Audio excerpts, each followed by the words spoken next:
Okay, before we have our quiet time, let's all get on the same page.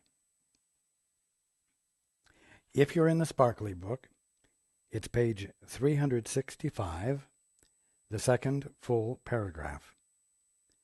If you're in the second edition, it's page 318, paragraph 7.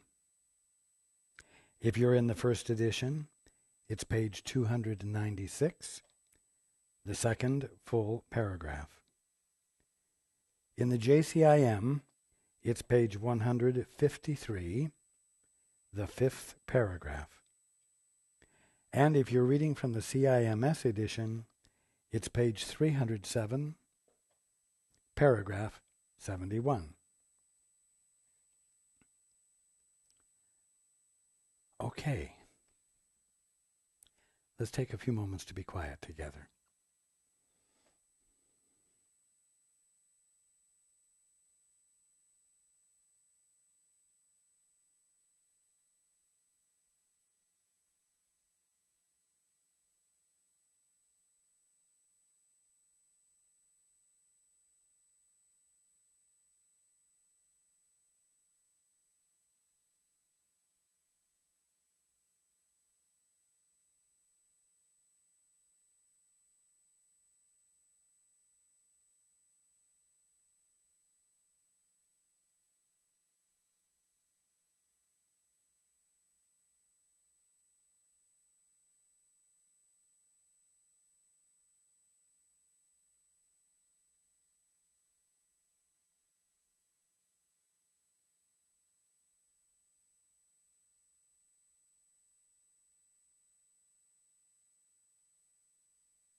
Good evening.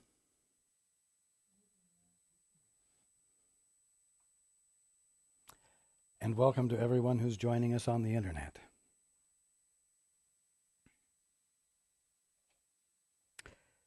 Our Father.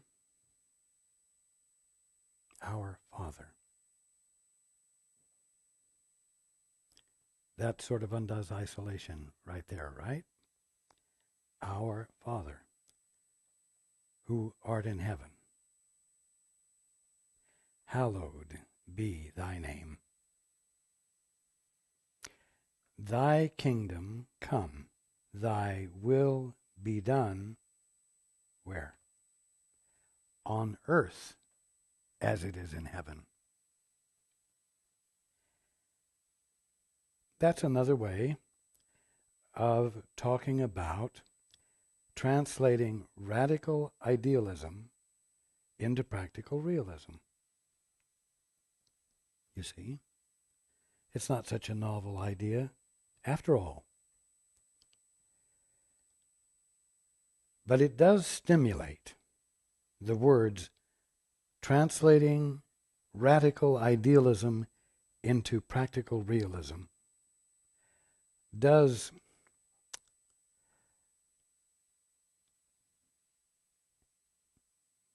render the meaning more meaningful. It stimulates a higher and greater expectation than the words, thy will be done on earth as it is in heaven. And it's important for you to have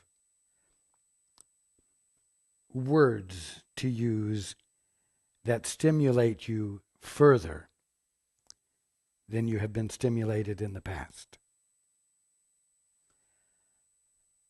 Now, I know that this last week, some of you did pay attention, not so much to how many times you were open to and conscious of a need for things to be translated from radical idealism to practical realism.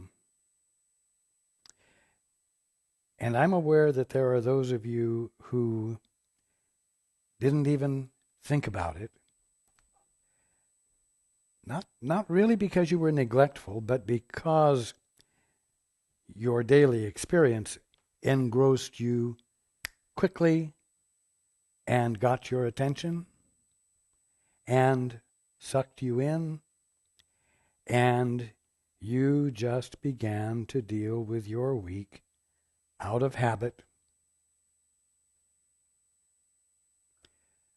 with whatever degree of authority you have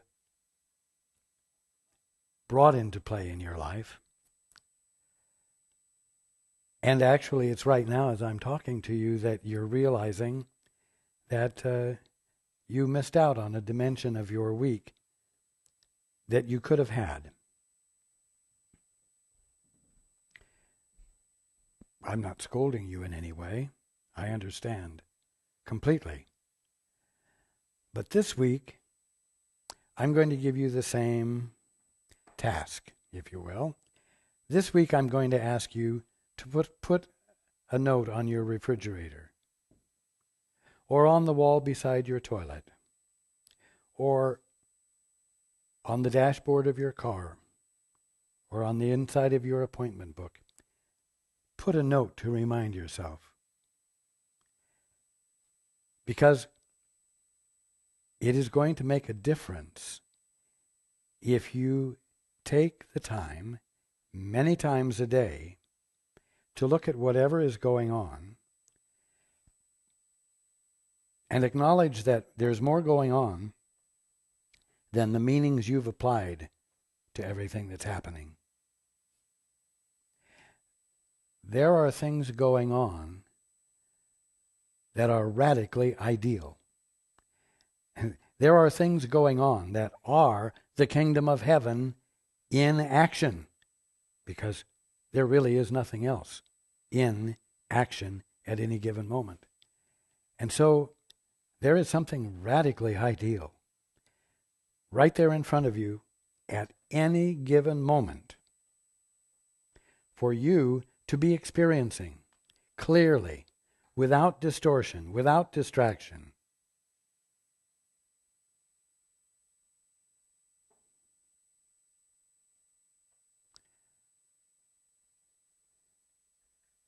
Now, guilt and fear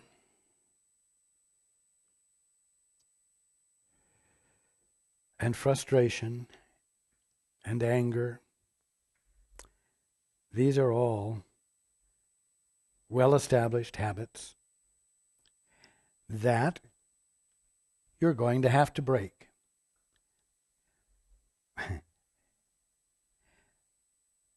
You're going to have to break them because it's time to wake up.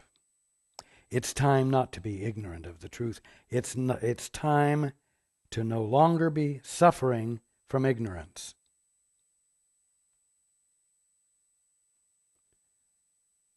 Oh, gee, I'm not suffering from ignorance. I'm doing quite well. Things happen in my life. I cope with them well. I cope with them intelligently. And as a general rule, I always come out on top.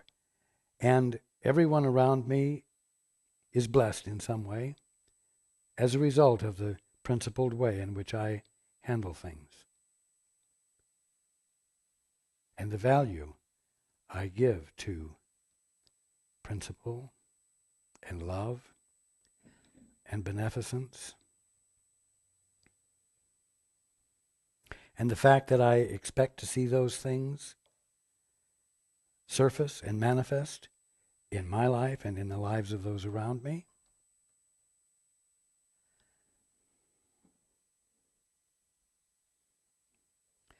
But you know what?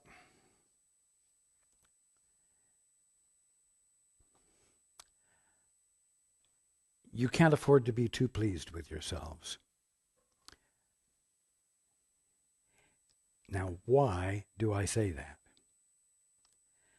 I say that because if you are too satisfied with yourselves, if you are too comfortable, you will have a lower level of curiosity that you bring to every moment of your being conscious. And with a lower level of curiosity, there's no way you're going to have the experience of radical idealism being translated into practical realism that is, for lack of better words, miraculous, indicative of the presence of God, indicative of the kingdom of heaven instead of material existence as you've been viewing it.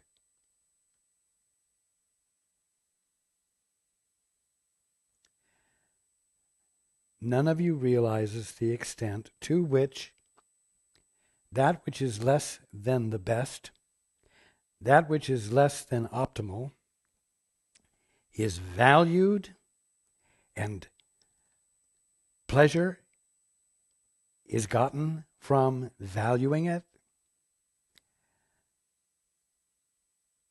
For example, ignorance instead of omniscience. Omniscience is to know everything. Ignorance is to not know everything, but what? Instead of not knowing everything and being uncomfortable and insisting upon getting back to your birthright, which is omniscience, what happens? You look at ignorance and you say, this means there is much for me to discover.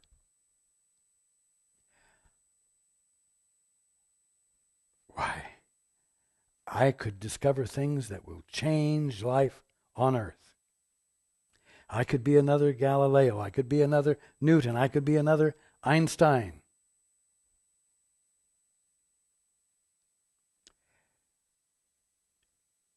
You find great value in the presence of ignorance because it implies the opportunity for discovery.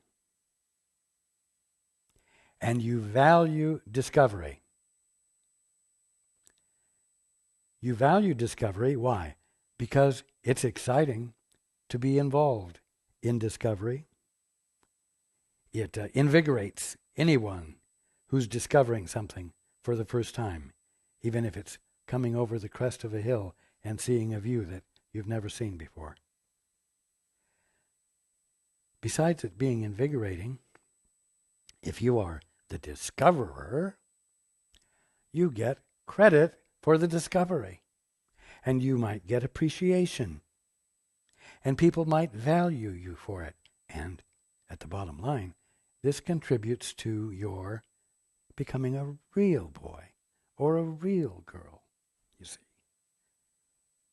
as opposed to just an orphan. So, who would really want to experience omniscience if it takes away the excitement of discovery, the satisfaction of being the one that discovered it, the ego satisfaction of being the one who discovered it, and if you're going to lose the admiration of your fellow man, and if you're going to lose the opportunity to have far-reaching benefits to your fellow man, who would give up such valuable stuff in order to be omniscient, in order to know everything and have no questions? You see. In other words, who would really want to be awake?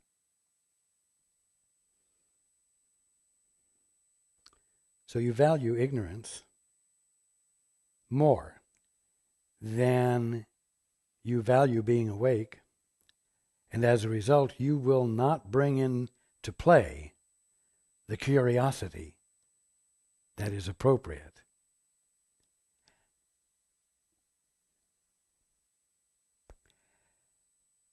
You see, things are 180 degrees out of sync. You value things, you value ignorance, you value being in the dark, you value being an orphan because of all the potentials for expansion that it provides you. But I want to bring out something here. If you were to say, "Our Father, who art in heaven," if you would reach out, not just to a God, but your Father,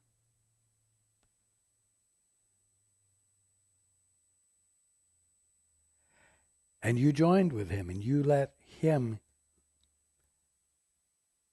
his perspective fill you, because it is your native perspective, because you are his creation. You won't need to engage in discovery for your sake, because you will stand with the Father in the holy instant, the instant of creation. And in that experience of the holy instant, being is itself the action of discovery. Creation is the discovery of that which hasn't been before. You think you're going to lose the capacity to discover things that will make you substantial and important and valuable? No. you're going to stand in the midst of creation, involved in the conscious movement of creation by not having a mind held separate from the Father, so that you experience the movement of being, which is called creation, with the Father, and find yourself at home. Find yourself at home. Now, that's the reality. That's the radically ideal. Translated into the practically real for you when you indulge in and practice the holy instant. And you become free of the bondage, the addiction to trying to make a real boy or a real girl out of yourself by valuing ignorance and the overcoming of it. Now, there are many other areas, all of which subtly affect you, or not so subtly affect you, and which you practice consciously or unconsciously. For example, mortality is profitable. Mortality is a big money maker.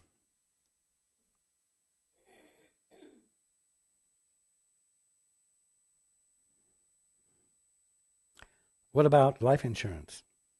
Strange name for it, when it's death insurance. It guarantees a benefit that you will receive when you die. So you get a benefit. Well, not really.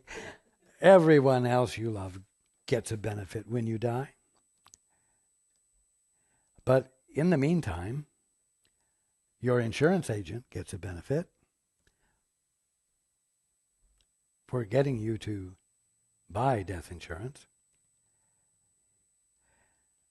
The life insurance companies are benefited, and they become part of the engine of the economy of the country or the world.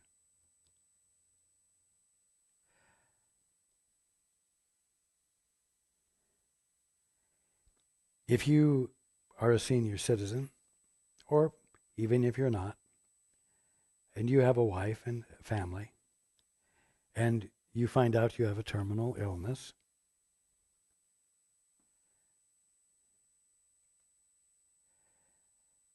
and the terminal illness is the result of some sort of abuse that you were the recipient of through employment, let's say. You can sue the company and make money because of your mortality. And, as I've brought out before, in many cases, the trial goes on and on and on. And as long as it goes on, you cannot afford to have a healing, because then you will lose the justification for the benefit.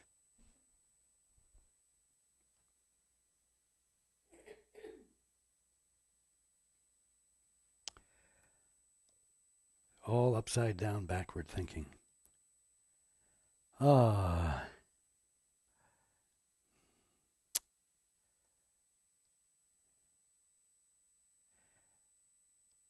You can even become so sick, as we talked about last week and the week before, demented, confused, that you could come to the conclusion that you're more valuable to your spouse dead than alive. Don't you dare keep a life support system going and eat up all of our savings. I want you to have all of the funds available to you that you're going to need. Don't you dare keep that plug in. I'm more valuable to you gone than still here. Is that, I'm going to say, is that not sick? But I know that there are those of you who will hear what I'm saying and know that I'm not comprehending the reality of the situation. I can appreciate that also.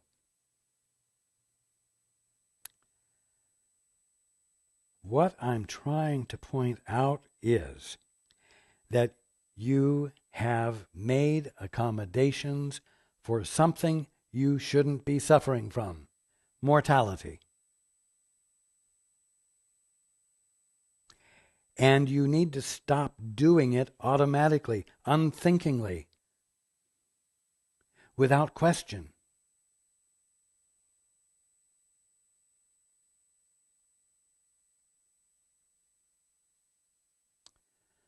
Oh, you hear mothers say to their children or their husbands or wives, you're going to be the death of me yet. You've heard the statement, I think, that to speak to be heard of God, think to be heard of God and speak to be heard of men. You know what? Almost always guilt is used for two reasons: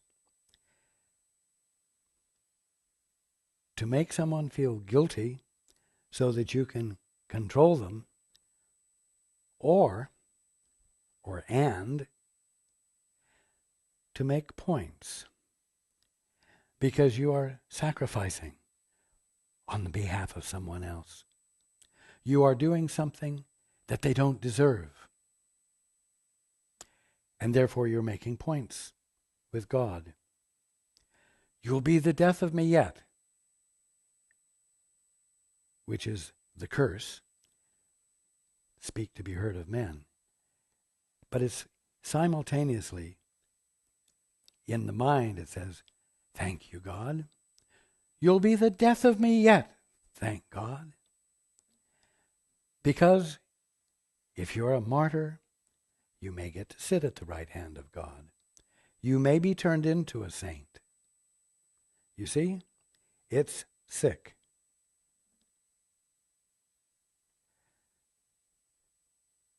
There's another way to be. And that's what we're talking about week after week.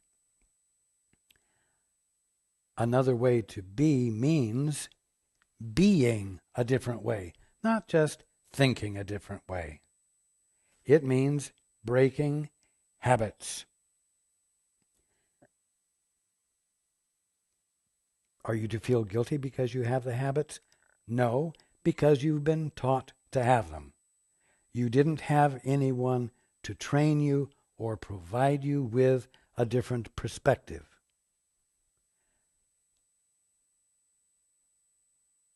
Now, a different perspective is being provided. And in the process, you're finding out that you're doing things that are not practical, that are not helpful, that are sick, that exhibit insanity. But these things aren't shared with you without equal attention being given to the fact that you have an innate, capital S, divine sanity that could never be taken away from you and therefore is still present right where you are, being the activity of consciousness or of conscious being that constitutes existence. You are being told that there is a different perspective that is available to you if you can break the habit of spontaneously and habitually repeating the past.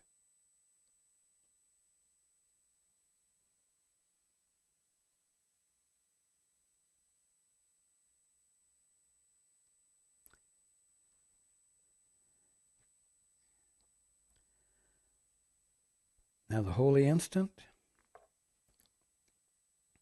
is the threshold of escaping the past. It's the threshold of escaping the habits. It's the threshold of your placing your attention in a new place.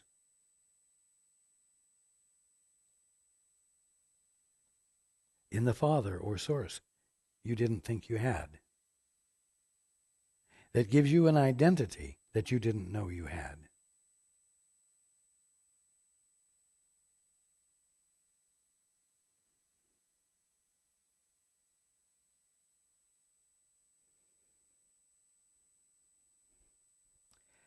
Now we talked last week about the fact that guilt and fear ongoingly cause frustration, which ultimately cause you to take action because of the discomfort of it. And the action you take is expression of anger. Again, I need to say that no matter how good your life is going, if you're not awake at this moment, you're still in the realm of anger and its practice, even if it's only very subtle. And that's why I say, don't become too self-satisfied. Because the use of anger must come to a stop, and it won't if there is no conscientious effort made. Now, continuing from where we left off, in these insane relationships, meaning the relationships where anger are used for control and where ignorance and mortality are used to supply meaning to life. In these insane relationships, the attraction of what you do not want seems to be much stronger than the attraction of what you do.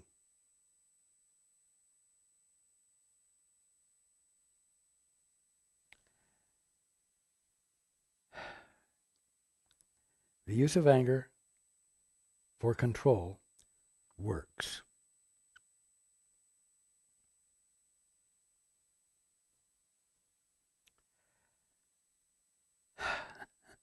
And so you use it.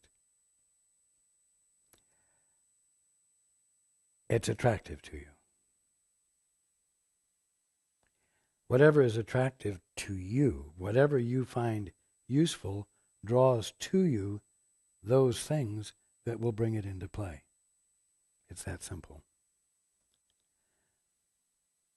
So you have to find something new that's attractive. Like, what's the truth here?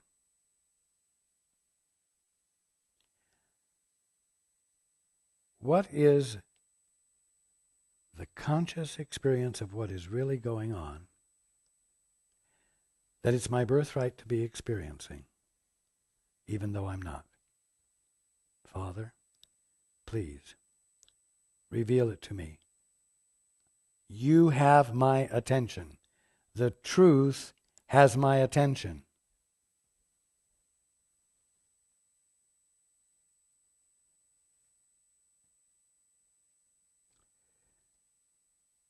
The attraction of what you do not want seems to be much stronger than the attraction of what you do. For each one thinks that he has sacrificed something to the other and hates him for it. Yet this is what he thinks he wants. He is not in love with the other at all. And we're talking about special relationships.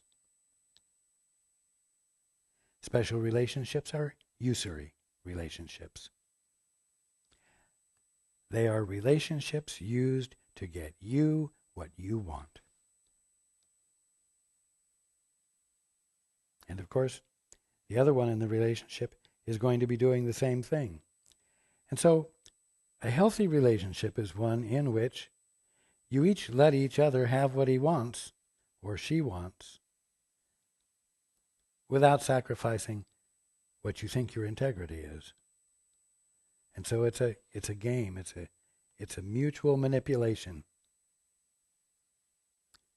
You stroke my back, I'll stroke yours.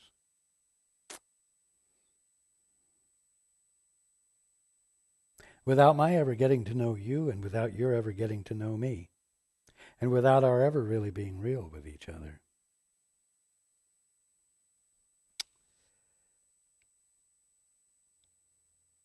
He is not in love with the other at all. He merely believes he is in love with sacrifice. My family will be the death of me yet. By God, that one needs that family to be the death of her or the death of him yet, because of the kudos, the gold stars that will be gotten for having endured, you see.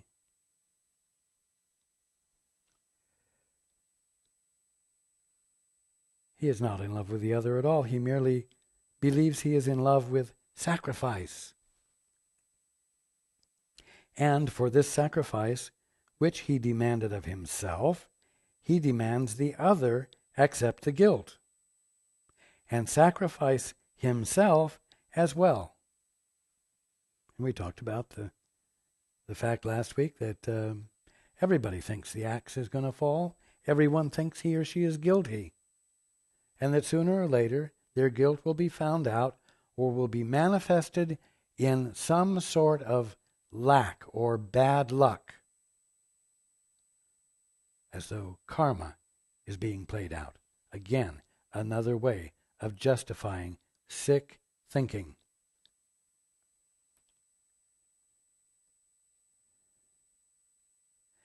And what happens when you demand of the other that he sacrifice as well? The other does sacrifice as well, because he was expecting the axe to fall. He found the idea of axes falling attractive. And thus when an axe falls, it's expected and not contradicted, not resisted, not rejected. Of course the axe fell. It was going to sooner or later. Things couldn't go smoothly indefinitely. How many of you have had that very thought at one point or another? Really, every single one of you has. If things have gone well, you know, it's like, well, when is, another saying, when is the other shoe going to drop? You see.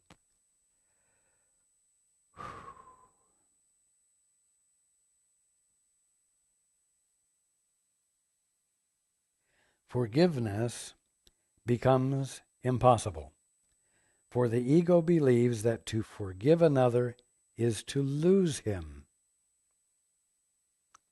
Now, guilt is a wonderful leverage if you can convince the other one that he's actually guilty.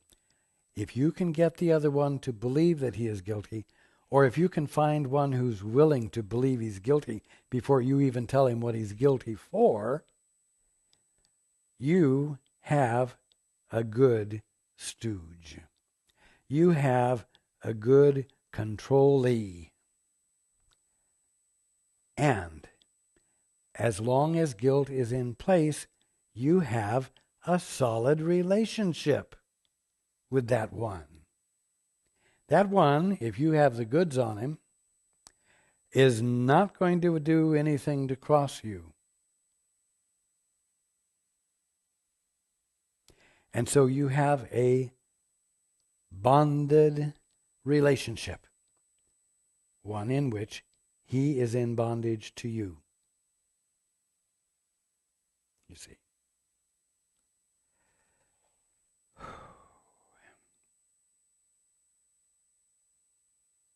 Forgiveness, which would be the opposite of holding one guilty, becomes impossible, for the ego believes that to forgive another is to lose him. Why, if I forgive him, he won't stick around. He won't be my friend. I'm nobody for anybody to be a friend to. Nobody likes me. Nobody will like me. So if I want to have someone in relationship with me, the only way I can do it is to find a way to make him or her guilty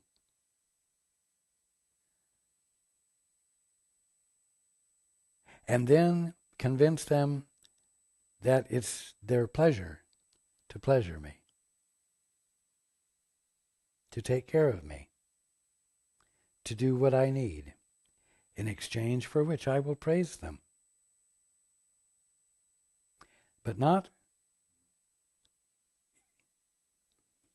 without holding them to their guilt, you see. Again, forgiveness becomes impossible, for the ego believes that to forgive another is to lose him, for it is only by attack without forgiveness that the ego can ensure the guilt which holds all its relationships together.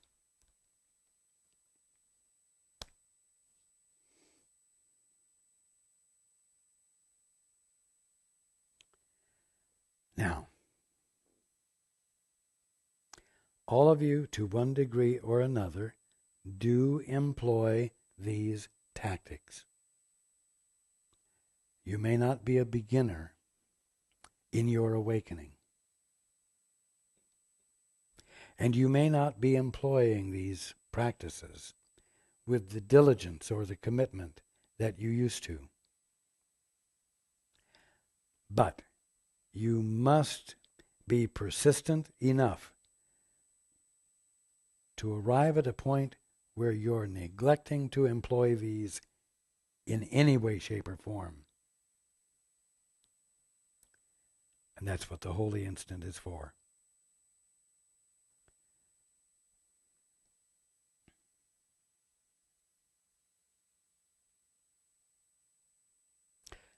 Again, for it is only by attack, without forgiveness, that the ego can ensure the guilt which holds all its relationships together. Yet, they only seem to be together. For relationships to the ego mean only that bodies are together. It is always physical closeness that the ego demands. And it does not object where the mind goes or what it thinks, for this seems unimportant. As you remember, we talked about the mind being the place where you can be private, where communication doesn't occur, and that the use of bodies is where communication occurs. Again, 180 degrees out of sync.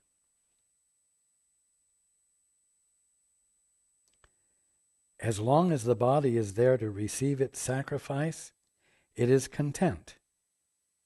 To the ego, the mind is private, and only the body can be shared. Ideas are basically of no concern to the ego, except as they draw the body of another closer or farther. And it is in these terms that it evaluates ideas as good or bad. See, the only place in which ideas are given a context and an evaluation of such as good and bad is how effectively those ideas cause bodies to behave together and communicate, and by means of that communication accomplish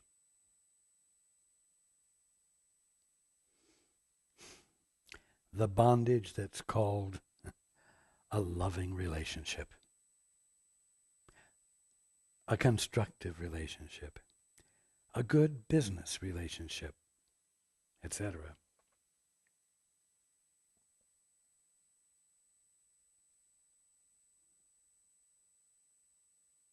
What makes another guilty and holds him through guilt is good.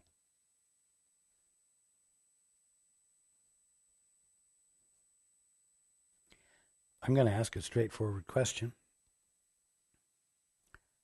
and I would like each of you in your mind to give the straightforward answer.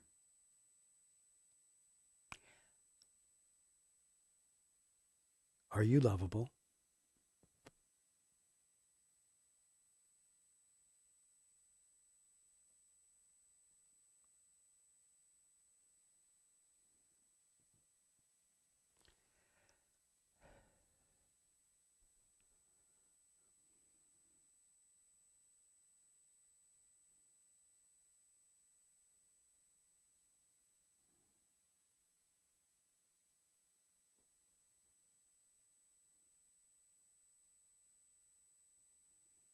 Or do you have to develop and use skills, whether constructive or destructive,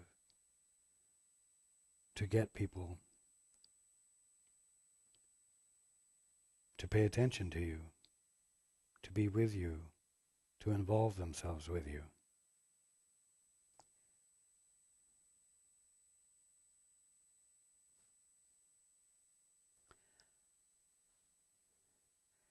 Now the question was to you, are you lovable? Which means, do you believe you are lovable? Do you experience yourself as lovable? The question wasn't, do other people think you're lovable? Be very clear about that. It doesn't matter what anyone else thinks. To you, are you lovable? Are you, in your own appraisal of yourself, your own experience of yourself, are you worthy of anyone else's genuine, fulfilling attention and affection and friendship?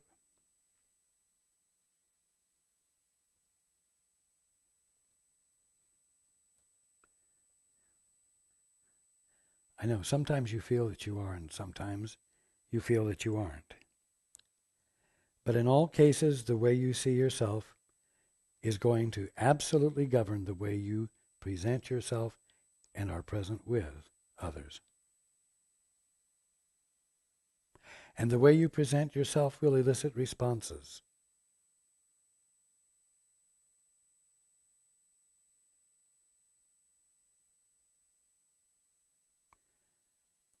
What is the holy instant for?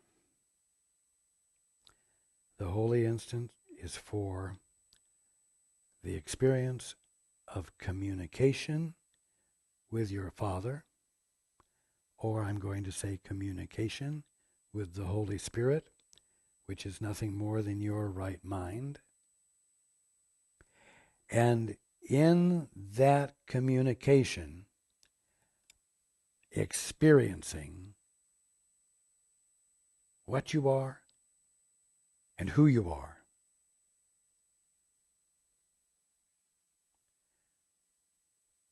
The truth about you, so that you're not confused about you, and you're not publishing your confusion about yourself.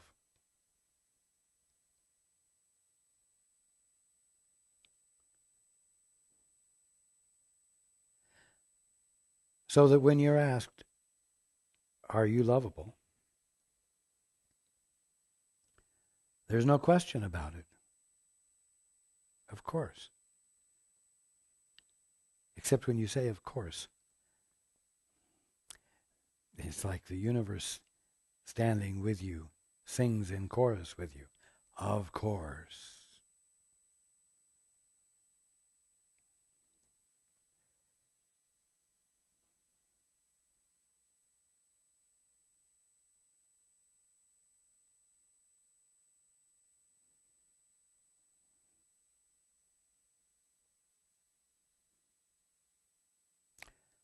Again, what makes another guilty and holds him through guilt is good, according to the upside down, backward thinking of the ego, the orphan.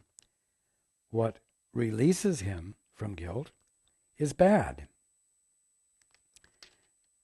because he would no longer believe that bodies communicate, and so he would be gone Right now you think you have a thought in your mind and no one else is there.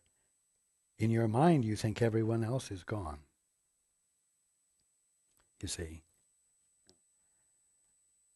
But in the upside down backward thinking, what releases him, your brother, from guilt is bad because he, your brother, would no longer believe that bodies communicate, and so he would be gone. In other words, in the realm of bodies, he would be gone, just like in the realm of the mind, you think others are gone. But a shift occurs.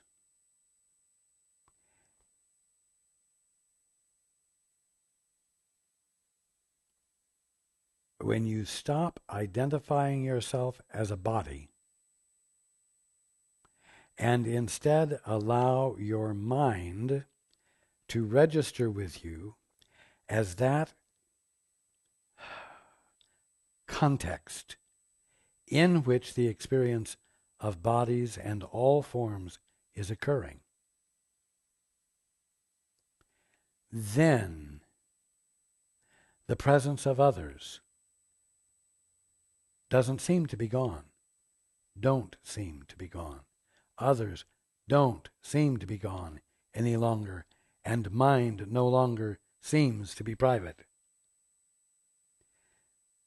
You are going to have to arrive at a point where you let your brothers go, where you release them from your control of the presence of their bodies in your experience, so that they will stay there, and so that they will appear to be a wonderful community, family, whatever you want to call it, a social group that validates every member of the group by its groupness.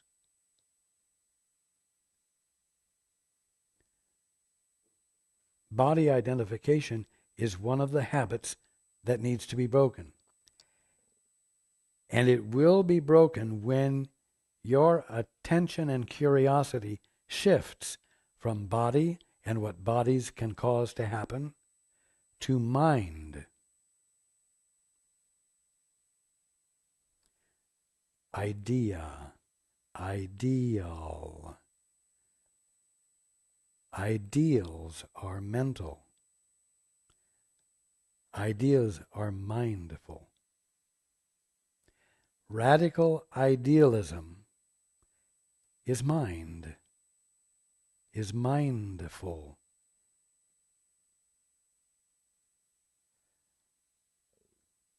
When you shift from body identification to mind identification, you begin to see radical idealism being translated into practical realism, which means your every experience. Now, today, here, you see.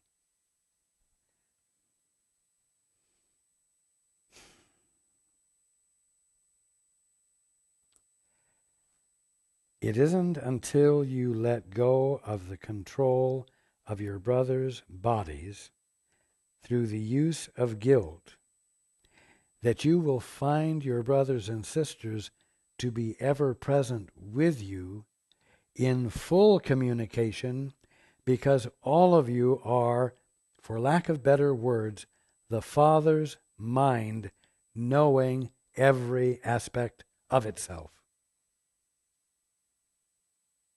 Just as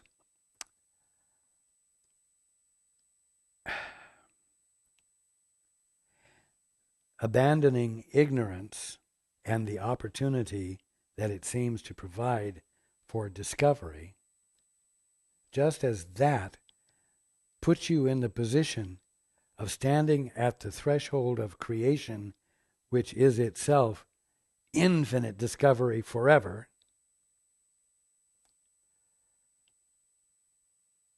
your abandonment of your brother as a body and a thing to control by the use of body, which your ego says will constitute a disappearance of your brother, will constitute a replacement in which you experience your brothers and sisters infinitely, all at once, with full comprehension and full meaning, full communion, full brotherhood. And so what it appears that you will lose is minuscule, is very unsatisfying by comparison with what will replace it, as radical idealism is translated into practical realism.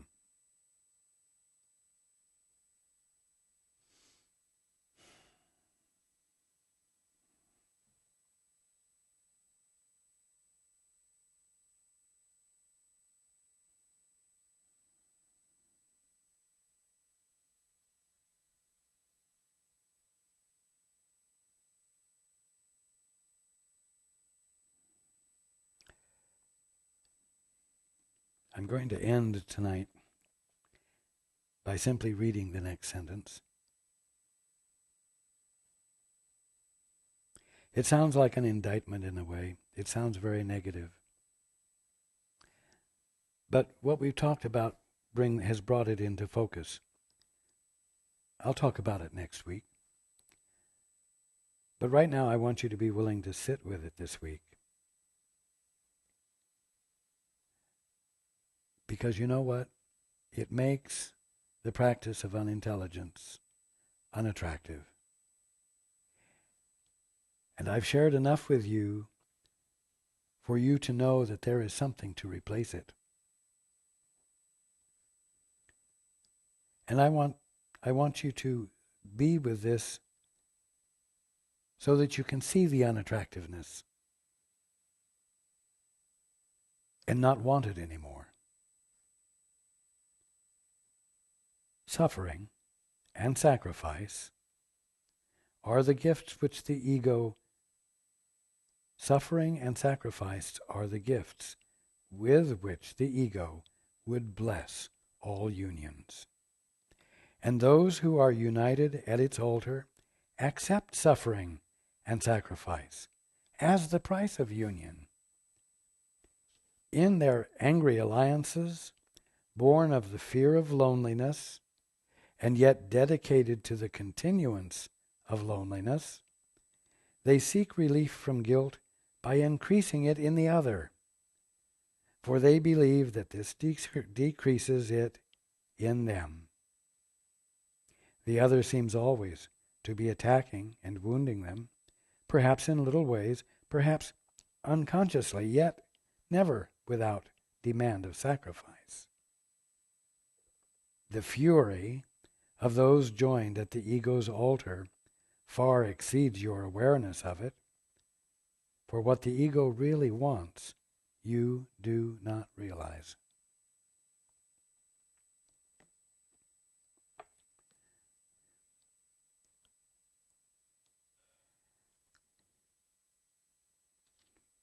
We're reading about and considering the holy instant and communication.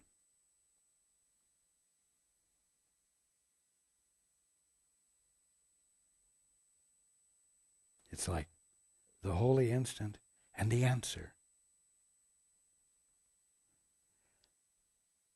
We're discussing what the holy instant is the answer to. Don't gloss it over. I want all of you to understand completely what the holy instant and communication is the answer to, so that you might appreciate it fully, comprehend it fully, embrace it uninhibitedly.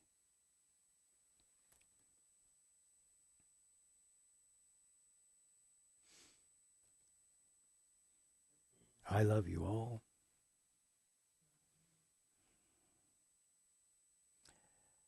And I look forward to being with you next week.